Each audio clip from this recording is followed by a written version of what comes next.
Hello and welcome again to another episode of the Long Gone News the Rock Show. Today we're going to talk about The Future Past by Iron Maiden.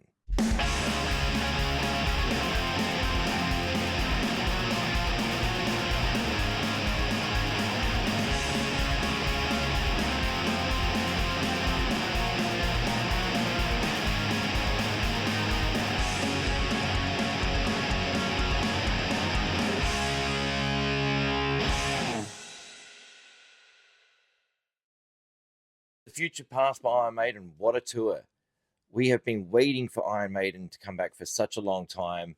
The last time they were scheduled to come here was on that Legacy of the Beast tour, but then COVID happened and we didn't get that opportunity.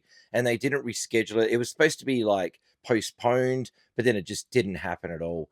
And it was a bummer because that tour looked amazing. With Iron Maiden, they just keep moving forward. They weren't going to put a tour on hold and then come back and just, 3 years, 4 years later and go, oh, well, remember that tour we were going to do, then we're going to do it now. That's not how Iron Maiden work. And so they brought us the Future Past tour. And I went to the first night. There were 2 nights here in Melbourne that they did it at Rod Laver Arena. When the tickets for this show went on sale, I was in the USA. And I get this message from my friend Poodle. And he's like, hey, Iron Maiden tickets are on sale. And I'm like, dude, I'm in the USA, man. Are you able to grab me a ticket? And so then he bought the tickets, and I just forgot about it. I knew that I was going to see Iron Maiden, but I just forgot about the date. And then Rolling Quartz advertised a show, and I was like, oh my God, Rolling Quartz are coming, and I grabbed a ticket. And little did I know that Rolling Quartz were playing the same night as Iron Maiden. And I was like, uh-oh, what am I going to do? And so then I thought maybe I wasn't able to do both. And I thought, oh, if you know someone who wants to go on the Friday night, I'll go on the Saturday night to see Iron Maiden.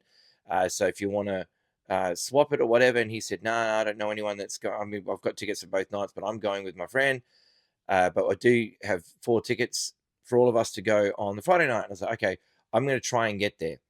Thankfully, Rolling Quartz's show was on 7 to 8:30. And I was like, oh my God, I can't believe I'm going to make it. So as soon as Rolling Quartz were done and there was going to be no more encore and they finished the show and they walked off stage, whatever, I was like, that's it. And I just ran out of the Crown Casino and I ran into a cab and I said, take me to Rod Laver.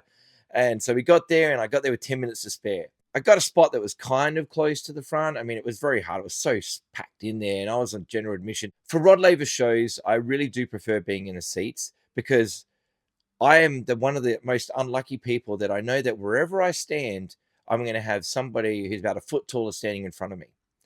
So it's just always happens. And that's what happened last night. I mean, I started off and it was fine where I was standing. I was like, yep, cool, good view of the stage, good view of everything. Then all of a sudden, some guy just walks up and stands in front of me. He was like a foot taller. And I was like, I can't win. And it was so packed. You couldn't just like move to the side or anything like that to get a better. You just couldn't because it was just so squashed in there. So I was like, you know what? I'm going to have to leave and go and stand at the back.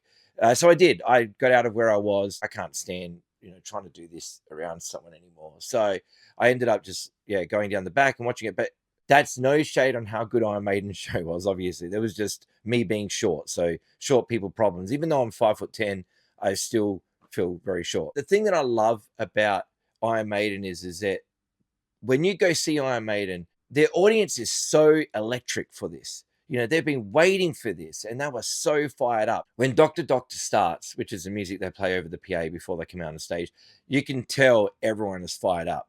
And so it was just, electric, man. It was awesome. And so when that started, everyone was really just, yeah, man, let's go. And then as soon as that finishes, the lights go down and the intro music starts. They open up with Caught Somewhere in Time. Brilliant. Great opener.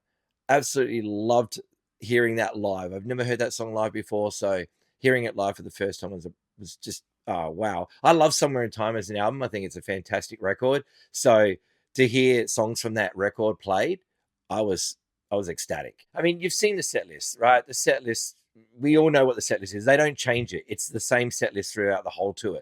So, you've got Alexander the Great, you've got Heaven Can Wait, you've got Fear of the Dark, you've got Iron Maiden, you've got Hell on Earth, you've got Wasted Years, what you're getting. You get songs off Senjutsu. It was cool to hear those songs live. Like, there was a lot there that I hadn't heard before. I was very, very happy with this set list. I knew there were some people that were complaining because they wanted like more of the hits, they wanted the Number of the Beast and stuff like that. So, dude, that wasn't this tour. That's not what this tour is about, So, and we've got songs that we'd heard before, like Can I Play With Madness and whatever. Interesting stage banter from Bruce Dickinson. At times I was kind of confused of where this was going when he started talking about woolies, like Woolworths and like the woolly mammoth and stuff. It was the strangest moment, but it was funny nonetheless. But overall, the show was fantastic. I loved the pyrotechnics, the pyrotechnic duel between Eddie and Bruce Dickinson on the machine gun thing. I thought that was very cool. They sounded fantastic. Like, that's one of the things you can always bet on with Iron Maiden. Their sound is brilliant. The mix is incredible. The guitar tones are fantastic. Like, everything sounds so good, right? And that's a testament to a band that's been doing it for this long. They know their craft, right? There's no doubt that just to do it right night after night after night and just nail it so perfectly. Because, you got three guitarists up there, right? So there's a lot going on, but it's just everything is crystal clear and perfect. It's one of the things I've noticed when I've seen Maiden live. I mean, I've seen a lot of bands, and I've seen a lot of bands that are great and fantastic on record, and you see them live and you're just kind of like, it's just, I can't work out what's going on. It's a bit messy. But nope, not with Iron Maiden. You got so much going on, but it is perfect. I don't know what's going to happen with the future of Iron Maiden. I mean, obviously it's their 50th year as a band next year, which is insane to think about, that a band has been going that long and still delivering high quality shows. I assume the 50th may be their last tour. Like, 50 years as a band is a great innings. And I feel that if they go out at 50, they're going out on top still. But regardless, whatever happens, they have left an incredible legacy of music. Their live shows are something that everybody needs to see. If you've never seen Maiden, just see them once. You'll be fine.